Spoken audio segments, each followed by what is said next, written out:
Assalamualaikum, rekan-rekan yang dihormati. Saya diminta ada permintaan daripada beberapa rekan untuk saya berkongsi tips penulisan artikel sama ada untuk jurnal, newspaper, portal, majalah dan lain-lain. Okey, saya sebenarnya tidak berapa banyak sangat pengalaman. Cuma saya boleh share beberapa tips penulisan ini dengan rakan-rakan semua. Ini sebelum itu, ini sebenarnya beberapa cek ya. Kalau dahulu rencana-rencana yang kita hantar ke surat khabar, majalah-majalah, contoh utusannya dulu majalah IKIM, diorang akan bayar untuk setiap artikel yang kita hantar bergantung kepada saiz kita punya artikel tu. Contoh macam di sini untuk setengah muka surat saiz tu, surat khabar tu, setengah dia bagi dalam 130. Yang ini untuk IKIM, Institut Kepahaman Islam Malaysia. Dia ada keluarkan majalah setiap bulan. Majalah VC nama itu. Jadi untuk setiap artikel tu dia bayar 200 setengah. Jadi daripada dulu inilah salah satu daripada sumber pendapatan tambahan saya lah, kan? 200 setengah, 100 setengah. Syukurlah tak juga banyak tapi bolehlah sambil kita isi masa kan. Membantu juga kita punya profil, untuk kita punya kenaikan pangkat dan sebagainya. Okey. Uh, Alright, di sini saya sertakan beberapa online portal. So kalau rakan-rakan semua boleh tengok dekat sini kan. Sebenarnya saya pun try lah. Mari kita try tengok. Boleh boleh baca ke tidak ni? Sorry, saya try boleh? Sekejap. Mari kita sama-sama boleh ke tidak? Ah,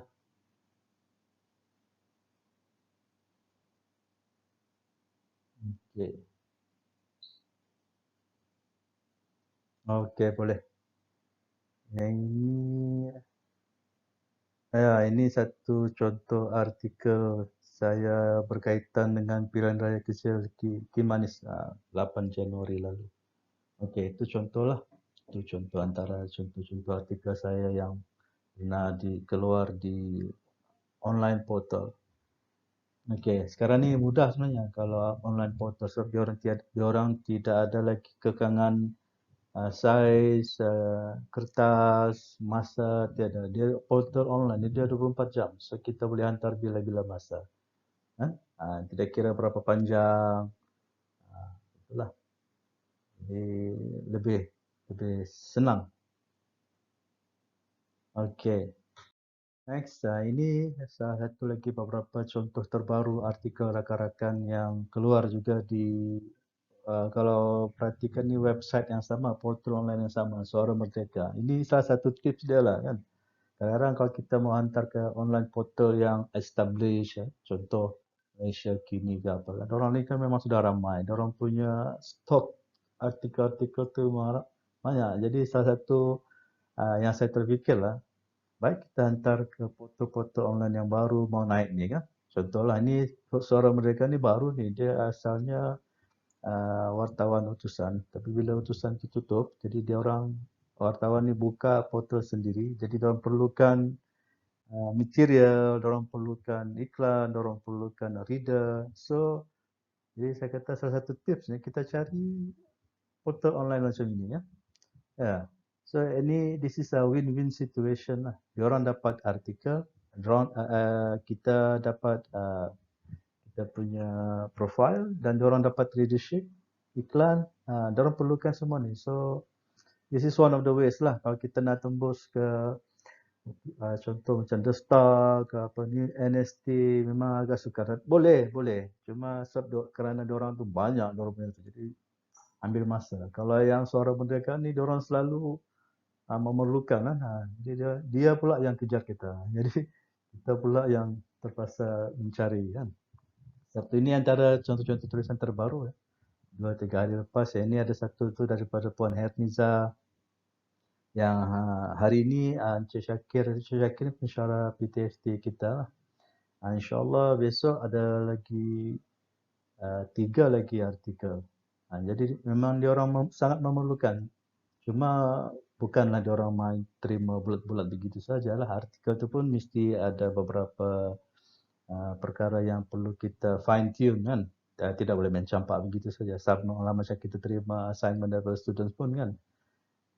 Kita mahukan ada kualiti lah, ada sedikit beberapa aspek yang kita perlu perhalusi. Baru kita boleh hantar.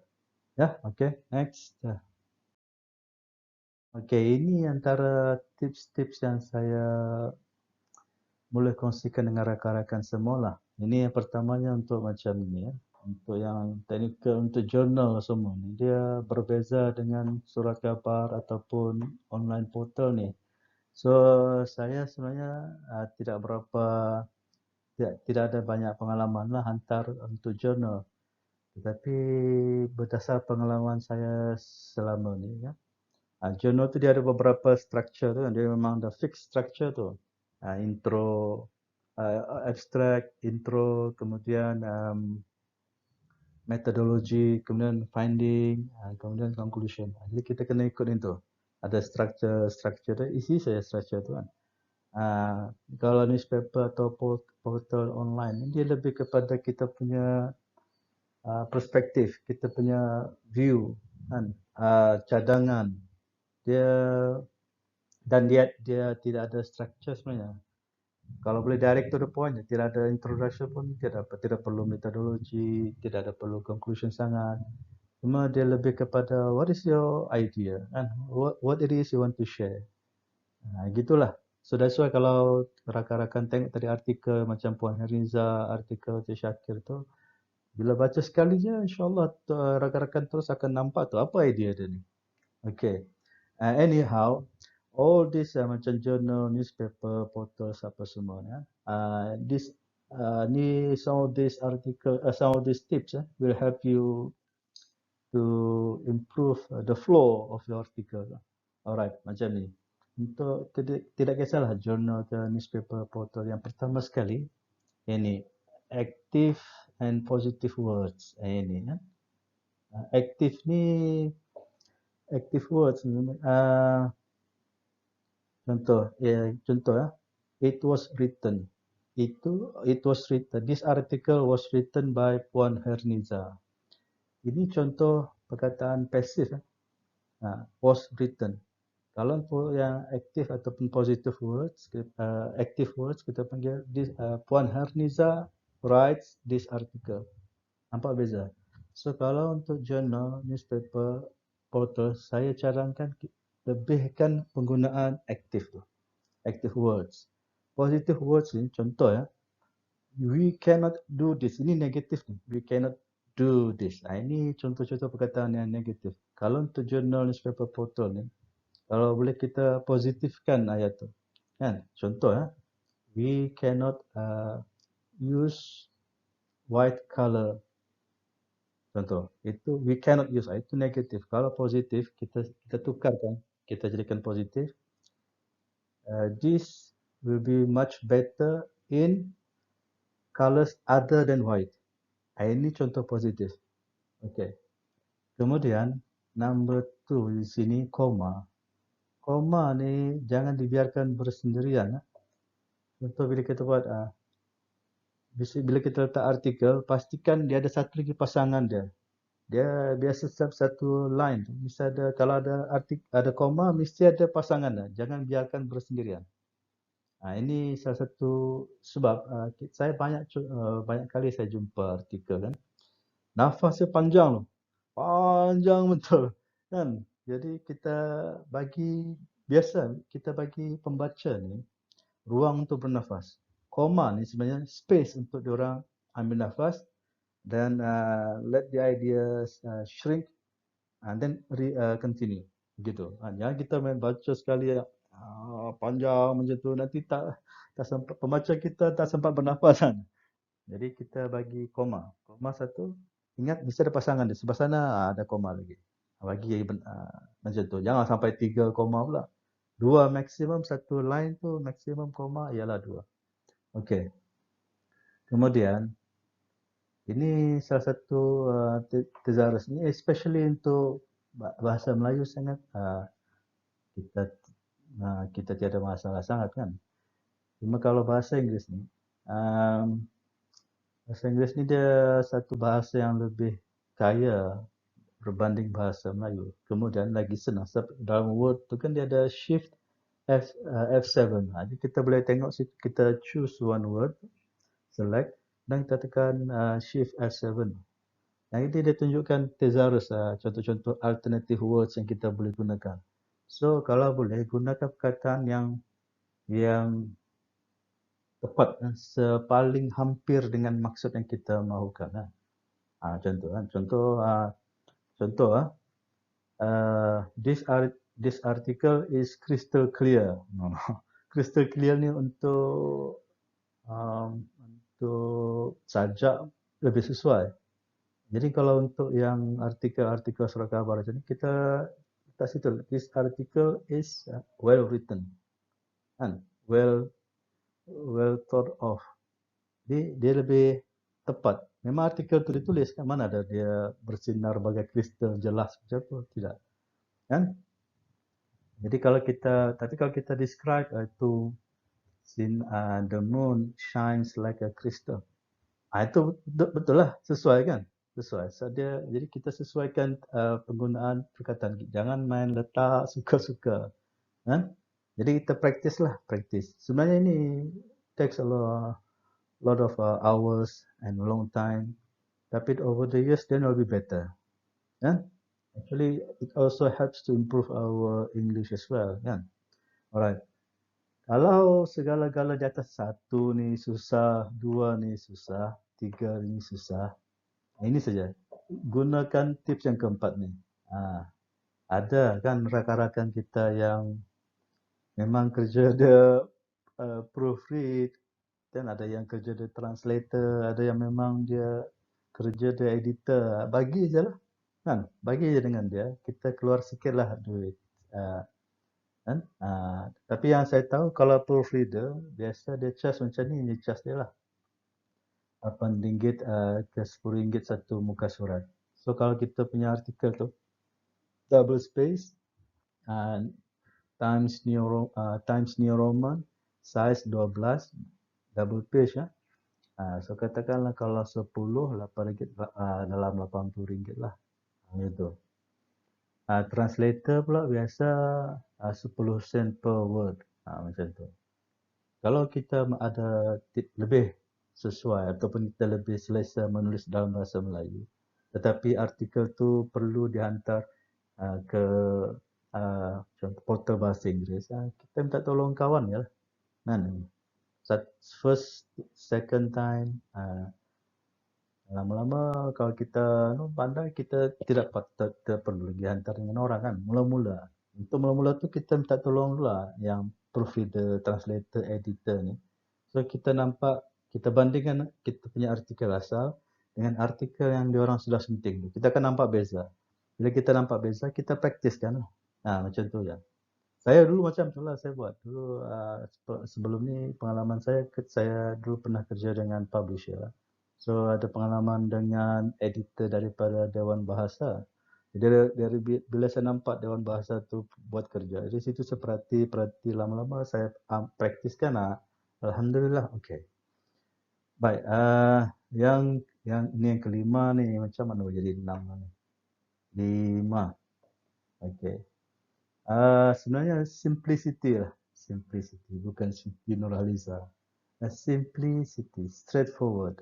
Belit-belit kalau dengan kepala. Editor ni sibuk. Kita pun sibuk. Bila kita hantar artikel kan, editor dia mau straightforward, simple as possible. Kalau dia baca sekali first paragraph, dia dah pening kepala, apa benda dia cakap ni memang dia buang gitu ya. Sebab tu kita jadi kalau amalan saya dulu lah, bila saya tulis, selalu saya minta tolong kawan baca kan. Ataupun kadang-kadang saya baca 3-4 kali sampai saya puas hati. Nah itu. Kalau jangan cepat berpuas hati. Kalau kita siap sekali itu, bacalah dulu, baca balik, kasih pendek, bagi kemas, kompres dia kan, bagi direct kalau boleh. Jadi sebab itu untuk simplicity and straightforwardness ni kan, kita perlu menggunakan modality yang tepat. Modality itu contoh macam apa ya? Macam oleh itu, walau bagaimanapun, justru, maka, sesungguhnya. Ini kalau bahasa Melayu lah. Kalau untuk bahasa Inggeris tu kita tulis therefore, firstly, secondly, thirdly, finally. So ini salah satu tips untuk membantu simplify ataupun bagi straightforward kita punya artikel. Okey. 5 ni 6 lah. Ini contoh. Ini contoh bila buat kerja tidak edit elok-elok macam ni lah. Nombor pun boleh lompat-lompat. So okay, ini punctuation and reread. Punctuation ni koma, nokta, huruf besar, spelling error. Kan ini. Kalau kita bagi artikel yang penuh dengan kesalahan grammar, typo, memang automatic buang lah. So editor pun dia akan next time bila dia nampak nama kita, dia ni memang ni first orang putih cakap apa tu? First impression cuts the deepest. So kita kena ada impression yang baik, bagus dengan editor ni. So that next time dia nampak nama kita je, biasanya dia kalau dia ada impression yang baik, dia terus publish itu. Kalau dia nampak ini selalu huruf besar entah ke mana, nokta entah ke mana. Jadi tidak membantu. So that's why tulis artikel ni macam kita buat sculpture. Kita buat sculpture, ukir, jadikan patung. Biar sempurna lah patung tu. Kalau bila kita buat sculpture, patung tu mata satu, besar satu, mata kecil, hidung ada 3 lubang. Jam. Memang dah ke mana lah, susah. So bila kita menulis tu, umpama kita buat ukiran. Jadi just bayangkan begitulah. Okay. Dan biasanya orientation kita punya artikel ni mesti dia daripada besar, general, terus kepada pointed. Dia mesti ada hala tuju. Itu maksud saya tu, ada hala tuju. Ni dari besar, terus hala tuju. Ini sebenarnya idea utama dia, the essence dekat sini. Ini kita bermula general, ini dia punya ni, arah. Jadi kalau jangan jadi 4 segi, entah ke mana kita cakap, ya kita terus roundabout. Pusing dan kita pun editor apa benda dia cakap. So at least that's why pyramid upside down. That's why salah satu cara yang paling bagus, tips yang paling bagus ialah tajuk tu, pemilihan tajuk. Jadi dia tahu sudah. So ini this article will talk specifically on this topic. So that's why mesti dari general dulu, kemudian ini. Contoh saya bagi satu contoh artikel baru-baru ni ada saya tolong rakan buat. Dia buat cadangan tentang pasal basah kan. Pasal basah ni kan banyak. Pasal malam, pagi, tamu, macam-macam. So, jadi bila saya baca, rupanya dia ni mau cadangkan pasar basah pandu lalu. Itu sebenarnya. Jadi saya ubah tajuk itu, jadi kat situ cadangan pasar basah pandu lalu. Tajuk tu saja pun sudah cukup yang artikel kita tu ada hala tuju. That's the point. Okay. Kemudian ini kosmetik ni maksud saya dari segi mencantikkan kita punya artikel tu. Paling bagus ialah kita tulis macam mana yang kita cakap ni lah. Kalau kita cakap melalut-lalut, memang orang pun tak mau dengar. Orang pun tak mau cakap sama kita. Likewise, kalau kita tulis begitulah. Gunakan bahasa simple. Kita cakap dengan budak-budak darjah 1, kena ikut cakap bahasa budak darjah 1 lah, kan? Cakap dengan audience yang seumur dengan kita, macam ni yang adults, dan kita guna bahasa adults lah. Bahasa adults, tetapi general population ni dia tidak faham terma-terma jargon-jargon yang besar-besar ni, especially untuk artikel. Kalau journal tu yes, itu memang specific audience. Kalau untuk newspaper portal ni, saja untuk general population. Contoh macam nenek kita sebut GDP, memang langsung dia dah ingat lah. Langsung dia dah tahu lah GDP. Dia mau buat apa juga GDP ni. Tapi kalau kita sebut BRIM dia terus dia paham, oh BRIM. Nah, BRIM ini belum nampak lagi. Ini beza. Kan? Oke. Ini dari segi gaya bentuk artikel saya antara yang saya paling minat inilah Tun Mahathir punya artikel. Biasa dia bagi nombor 1, 2, 3. Dan bila kita baca buku dia, artikel dia memang santai aja bunyi. Senang aja kan. Tidak sesak nafas kita kan. Banyak lagi sebenarnya penulis-penulis yang bagus lah selain daripada Tun Mahathir. Tapi ini yang saya suka highlight lah. Baca lah. Nah, ini yang memang saya suka baca dia punya artikel. Kan? Okey. Untuk English, ini English. Kalau boleh kita banyak baca artikel-artikel yang daripada US based yang native speakers punya artikel. Dia ada beza tu. Malaysia English, UK English, US punya English kan. Paling saya sebenarnya wartawan sebenarnya penulis yang paling bagus ataupun editor untuk newspaper ni sebab dia orang ni memang dilatih untuk macam mana saya pun tidak tahulah. Daripada 3-4 muka surat dia boleh jadikan setengah muka surat. So ini that's why kalau kita tengok kebanyakan artikel-artikel macam Reuters, Washington Post ke apa semua tu kan, dia memang simple tau. Kan? Ada 3, 4, 5 point dalam satu line. That's why cuba kita tengok. Biasakan diri. Kemudian tengok dia punya, contoh saya kata tadi, kita belajar dia punya style, konteks, dan choice of words. Ada perkataan-perkataan yang kita jarang dengar.